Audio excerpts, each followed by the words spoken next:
Peça para o Senhor fazer um milagre na sua vida, porque hoje a salvação entra na sua casa.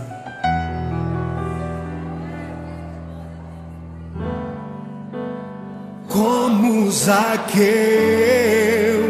eu quero subir o mais alto que eu puder, só pra te ver, olhar para ti e chamar sua atenção para mim. Eu preciso de ti, Senhor. Quantos precisam do Senhor? Eu preciso de ti, ó Pai. Sou pequeno demais, me dá a tua paz.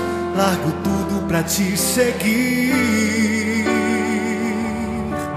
Entra na minha casa, entra na minha casa, entra na minha vida, mexe com minha estrutura, sara todas as feridas, me ensina a ter santidade.